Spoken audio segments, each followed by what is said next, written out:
Designing Your Life, How to Build a Well-Lived, Joyful Life by Bill Burnett and Dave Evans. Meet Ellen. As a kid, she was absolutely obsessed with rocks. She'd spend hours collecting them, organizing them by color and texture, and learning everything she could about each one. When college application time rolled around, geology felt like destiny calling. Her parents beamed with pride, already introducing her as our daughter, the future geologist. Fast forward 4 years and one expensive diploma later, and Ellen's back in her childhood bedroom, walking dogs and babysitting for cash. Sound familiar? Here's the twist. Ellen had figured out something important. While she loved rocks as a kid, she had zero interest in actual fieldwork or writing environmental impact reports. She'd chosen her entire career path based on a childhood hobby, and now she felt completely trapped. Everyone told her college would be the best 4 years of her life, and if that was true, well, the only direction left seemed to be downhill. Now let's talk about Janine. Picture this: mid-30s, top law school graduate, prestigious Silicon Valley firm, beautiful home with a view. She'd checked every single box on society's success checklist. College? Check. Law degree? Check. Marriage? Check. Dream career? Check, check, check. From the outside, she looked like she'd absolutely nailed it. But here's what nobody saw. Some nights, Janine would sit on her gorgeous deck, overlooking the twinkling valley lights below, and she would just cry. She had everything she was supposed to want, yet felt completely hollow inside. The worst part? She thought something must be fundamentally broken with her. How else do you explain having everything and feeling like you have nothing at the same time? These stories might hit close to home. Maybe not the exact details, but definitely the feeling. That overwhelming sense of being stuck, of following someone else's roadmap only to realize you're completely lost, of lying awake at 3 a.m. asking yourself, is this seriously it? What am I even doing with my life? For decades, we've been operating under some seriously broken beliefs. Things like, your college major determines your entire career trajectory, or if you're successful enough, happiness will automatically follow. But here's the most dangerous one. You should already have your life figured out by now. Today, we're diving into a book that completely demolishes all of that. It's called Designing Your Life, written by Bill Burnett and Dave Evans, who teach one of the most popular classes at Stanford University. These guys aren't therapists or career counselors, they're designers. The actual kind who created the hinges on the first Apple laptops and designed the very first computer mouse. They looked at life's biggest questions. What should I be? How do I find work I actually love? How can I build a life that's both meaningful and genuinely joyful? And had a profound realization. These aren't problems waiting to be solved. They're projects waiting to be designed. This book offers something radical. What if you could apply the same thinking that created the most innovative technology and stunning products to creating a life that actually fits you? A life that's constantly creative, always evolving, and full of wonderful surprises. So if you've ever felt stuck, worried you're on the wrong path, or you're just starting out feeling crushed by the pressure to have it all figured out, the next hour is for you. We're going to explore the 5 mindsets of a life designer and discover practical tools you can use right now to stop agonizing and start building. By the end, you'll understand something liberating. You don't need to find the one perfect right plan for your life. You just need to learn how to design it. Where do we start? The first lesson from a designer's perspective is captured by a simple sign hanging in the Stanford Design Studio. It just says, "You are here." Simple, right? But incredibly powerful. You don't start where you wish you were. You don't start where you think you should be. You start exactly where you are, right now. Designers actually love problems, but they especially love what they call wicked problems. Those messy, complex challenges that don't have one clear solution. And guess what? Designing a life is the ultimate wicked problem. But we often make it way harder on ourselves by working on the wrong problem entirely. Or worse, we get stuck on what the authors call gravity problems. A gravity problem is something you literally cannot change. It's like complaining about, well, gravity itself. You can't do anything about it. It's a fact of life, a fixed circumstance. Someone might say, poets just don't make enough money in our society. What am I supposed to do about that? That's a gravity problem. You can't single-handedly change the entire market for poetry. The only response to a gravity problem is acceptance. Once you accept it, you can start working on a problem that's actually actionable. You can't change how much poets earn, but you can design a life where you have a stable job that still leaves you with enough time and energy to write poetry. You work with reality, not against it. To figure out where you are, Burnett and Evans give us a brilliantly simple tool, the Health, Work, Play, Love dashboard. Imagine 4 gauges, like in a car, each measuring how full you are in these key areas. Health isn't just about your body. It includes your mind and spirit, too. Work isn't just your paid job. It's everything you do, including volunteering or raising a family. Play is anything that brings you pure joy just for the sake of doing it. And love is about your connection to others, family, friends, community. You simply take a moment to honestly assess how full each of these gauges is for you right now. Here's the thing. There's no perfect balance. A young person launching their career might have a full work gauge and a lower love gauge. A new parent might have a completely different dashboard. The point isn't to judge yourself. It's just to get a clear, honest snapshot. You're simply answering the question, how's it going, with real data about your life. This dashboard is your starting point. It shows you where the imbalances are and what design problem you might want to tackle first. Once you know where you are, you need a compass to guide you, not a map. A map shows you a specific destination and a fixed path. But life isn't like that. A compass, on the other hand, just gives you a direction. It helps you stay oriented, no matter what terrain you encounter. Your life design compass has 2 parts, a work view and a life view. A work view isn't about what job you want. It's a short reflection on why you work. What is work actually for? What does it mean to you? Is it about making a contribution, achieving mastery, providing for your family, or something else entirely? A life view is your personal answer to life's big questions. Why are we here? What gives life meaning? What's the role of joy, sorrow, justice, and love? You don't have to be a philosopher to write these. You just have to be honest with yourself. When you write them down, you then look for coherence. Where do your work view and life view align? Where do they clash?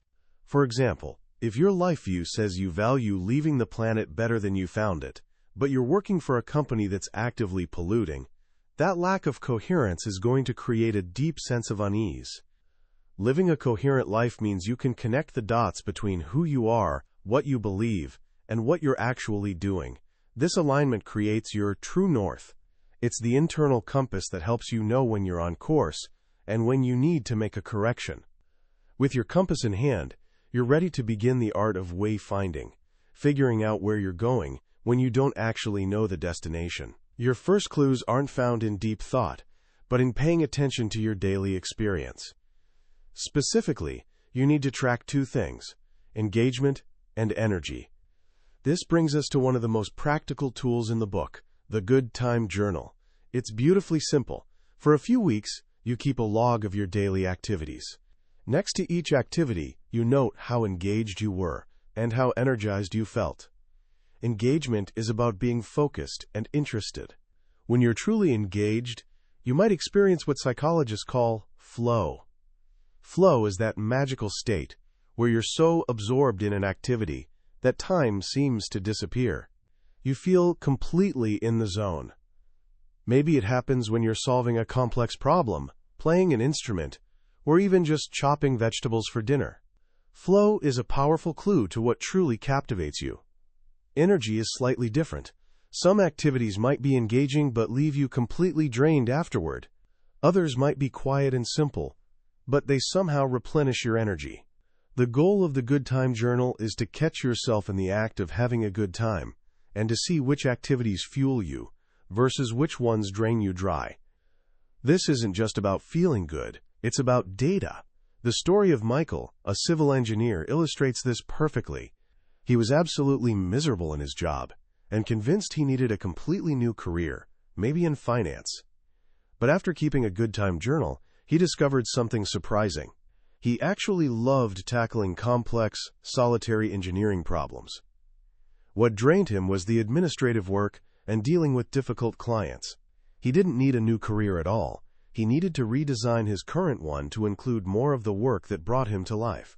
He ended up getting his PhD, and now spends his days happily solving the kinds of problems he loves. His journey wasn't about finding his passion. It was about paying attention to what actually gave him joy and energy. But what happens when you feel truly stuck? When your good time journal is mostly empty and you can't think of any realistic alternatives? This is where designers use a powerful technique called ideation, coming up with lots of ideas, especially wild and crazy ones. Most of us get stuck because we're hunting for the one right idea. This puts enormous pressure on us and completely paralyzes our thinking. But designers know a secret. You choose better when you have lots of good ideas to choose from, and you never, ever go with your first idea. Our brains are lazy. They love the first, most obvious solution. To get past that, you have to generate a ton of options. A fantastic tool for this is mind mapping. You start with a single idea or topic in the center of a page. Say, something from your good time journal like being outdoors. Then you free associate, branching out with related words. Outdoors might lead to hiking, which leads to mountains, which leads to explorers. Maybe outdoors also leads to surfing, which leads to beaches, then tides, then cycles, and suddenly you're thinking about bicycle racing. You do this quickly, for just a few minutes, without judging or censoring yourself. The goal is to get to the outer edges of the map, where the ideas are 2 or 3 steps removed from your conscious thoughts. Then you pick a few of those random outer ring words and mash them together to create something new and unexpected. Grant, who was stuck in a boring car rental job, did this and ended up combining, quote, explorers, tropical beaches, and pirates into an idea for a pirate surf camp for kids. Suddenly, he wasn't stuck anymore. He had a dozen new, energizing possibilities to explore. This leads us to the centerpiece of the life design process, creating your Odyssey plans. This is where you don't just design a life, you design your lives, plural. The exercise is to come up with 3 completely different 5-year plans for your future, not plan A, B, and C, where B is the backup and C is the one you settle for. 3 different, viable, and genuinely exciting plan A's. Here's a simple way to frame them. Life 1, that thing you do. This is your current plan or the idea that's already on your mind. Life 2, that thing you'd do if thing 1 were suddenly gone. Imagine your industry disappears overnight. What would you do then? This forces you to think beyond your current path. Life 3, the thing you'd do if money or image were no object. If you knew you could make a living and nobody would judge you, what would you do? For each plan, you create a visual timeline for the next 5 years. You give it a 6-word headline, write down a few key questions this plan is exploring, and rate it on a dashboard for resources, likability, confidence, and coherence. This exercise is incredibly liberating. It absolutely shatters the myth that there's only one right life for you. It shows you that you contain multitudes. You could be a consultant, a strategist at a media company, or a wine distributor. All of these lives exist within you, and recognizing that frees you from the crushing pressure of finding the single perfect path. Now you have all these exciting ideas and plans, but they're still just ideas. How do you know which one is right for you? Here's the thing. You don't think your way forward. You build your way forward. This is the mindset of prototyping. In design, you never go from an idea straight to the final product. You build a simple, low-cost prototype to test your assumptions and get real-world feedback. In life design, you do the exact same thing. You don't quit your job to open an Italian deli without first finding out if you even like running a deli. You run small experiments to explore your questions. The 2 main ways to prototype a life are through prototype conversations and prototype experiences. A prototype conversation is what the authors call a life design interview. It's not a job interview. You're not asking for a job. You're asking for someone's story. You find people who are doing something that looks interesting to you, and you reach out to them simply to hear about their journey. How did they get where they are? What do they love about their work? What do they hate? What does a typical day actually look like? This is the real meaning of networking. It's not some slimy, transactional thing. It's just asking for directions from people who are a little further down the road. People genuinely love to tell their stories, and these conversations give you an insider's view of a potential future, all for the price of a cup of coffee. A prototype experience goes a step further. It involves a direct encounter with the work itself. This could be shadowing someone for a day, taking on a 1-week unpaid project, or doing a 3-month internship. The goal is to get a real feel for the work before you fully commit. This approach is also the secret to cracking the hidden job market. Studies show that as many as 80% of jobs are never publicly posted. They're filled through internal networks and referrals. As a job seeker hunting on the internet, you simply can't access this market. But as a curious person having prototype conversations, you naturally build relationships and become an insider. People get to know you, your interests, and your talents. And very often, these conversations organically turn into job offers. Someone will say, you seem really interested in what we do here. Have you ever thought about working at a place like this? This completely flips the script of job hunting. Instead of desperately trying to land one job, you focus on having interesting conversations and collecting multiple offers. This allows you to explore the latent wonderfulness of a role, the real nature of the work, which you can never truly know from a flawed job description. You shift from judging to exploring, from scarcity to abundance. Of course, at some point, you actually have to make a choice. And this is where many people get tripped up again. We live under the dysfunctional belief that to be happy, we have to make the right choice. But the authors argue there is no right choice. There's only good choosing. First, you have to deal with option paralysis. A famous study found that when a store offered 24 types of jam, shoppers were overwhelmed and very few bought anything. When they offered only 6 types, sales absolutely soared. Our brains can only effectively handle 3 to 5 options at once. So after you've generated lots of ideas, you have to ruthlessly narrow your list down to a few top contenders. When it's time to choose, you don't just rely on your logical, analytical brain. Good choosing is an act of discernment, which uses multiple ways of knowing. This includes your gut feeling, your emotional intelligence, and your intuition. One technique to tap into this is called grokking. To grok a choice, you live with it for a few days. For 1 to 3 days, you fully imagine you've chosen alternative A. You don't just think about it, you live in it. Then you take a break and do the same for alternative B, and then C. This process allows you to actually feel what each path is like, accessing a deeper wisdom than a pro and con list could ever provide. Once you've made a choice, the final and most crucial step is to let go and move on. You don't agonize, you don't second-guess yourself into paralysis. You embrace the choice you've made and pour your energy into making it great. Happiness isn't about making the perfect choice. It's about being happy with the choices you make. Of course, along the way you will fail, prototypes will fail, plans will fall through. This isn't just possible, it's absolutely guaranteed. And that's why the final piece of the puzzle is developing failure immunity.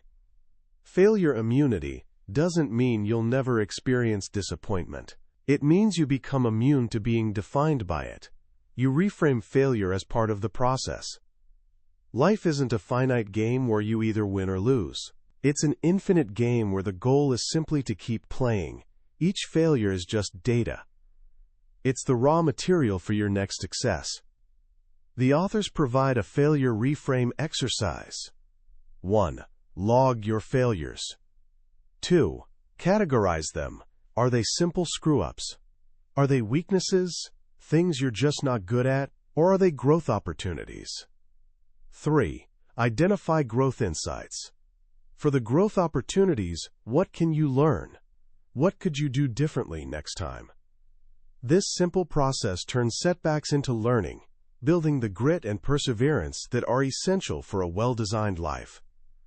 Finally, and perhaps most importantly, you don't do any of this alone. The last designer mindset is radical collaboration. Life design is a team sport. You need to build a team of supporters, mentors, and collaborators who are on this journey with you. Find people who can offer you counsel, helping you figure out what you think, rather than just advice, telling you what they think. Your life isn't something you figure out in your head and then reveal to the world. It's something you co-create with the people and the world around you. At its heart, Designing Your Life is a deeply optimistic and liberating book. It takes the immense, terrifying pressure of figuring out your life and reframes it as a creative, playful, and collaborative adventure.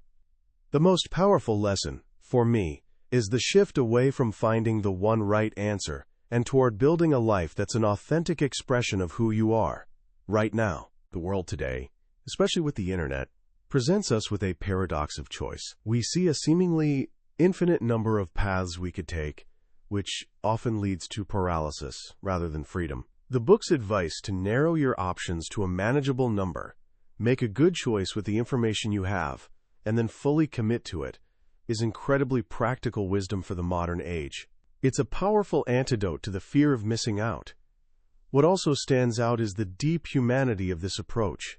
The emphasis on community, on asking for help, and on co-creation is a beautiful reminder that our lives aren't lived in a vacuum. We're shaped and supported by our relationships, and the best life designs are built in connection with others. The distinction between counsel and advice is a game changer. Learning to seek out people who help you access your own wisdom, rather than just imposing their own, is a skill that will serve you for a lifetime. If you were to take just one thing away from this book today, let it be the mindset of prototyping. Don't just sit and think. Do something. Have a conversation. Try a small project. Volunteer for an afternoon. These low-risk experiments are the key to getting unstuck. They replace fear and uncertainty with curiosity and real data. You don't have to have it all figured out before you start. You just need to be willing to take one small, tangible step forward. So how can you apply this right now? First, try the Health, Work, Play, Love dashboard. Take 5 minutes tonight. Draw the 4 gauges and honestly assess where you are. It's a simple act of awareness that can reveal surprising insights. Second, start a good time journal for just 1 week. Don't make it a chore. Just notice, at the end of each day, which activities gave you energy and which ones drained you. Look for those small moments of flow. This isn't about making a huge life change. It's about tuning the life you already have to be more joyful and sustainable. And finally, identify one question you have about your future. It could be about a career, a hobby, or a lifestyle. Then think of one person you could have a prototype conversation with. Reach out and just ask for their story. Not for a job, not for a favor, just for their story. You'll be amazed at how generous people are and what you might discover. That was the book summary of Designing Your Life by Bill Burnett and Dave Evans. We've certainly covered the big ideas today, but I'll be honest with you. A summary is like looking at a travel brochure. The real adventure happens when you take the trip yourself. The magic of this book is in actually doing the exercises, in those quiet moments of reflection, when a simple idea clicks into place in a way you didn't expect. This summary is designed to help you decide if this journey is for you. If anything we've talked about has sparked a sense of hope or curiosity, I genuinely encourage you to grab a copy. Reading it isn't just about learning, it's about doing, and it can genuinely change the way you see your future. The link to the book is in the description below. Also, if you found this summary valuable and want to continue exploring the ideas that shape successful and fulfilling lives, please take a moment to like this video and subscribe to the channel. That way, you won't miss our next journey into another transformative book. Let's keep designing and growing together.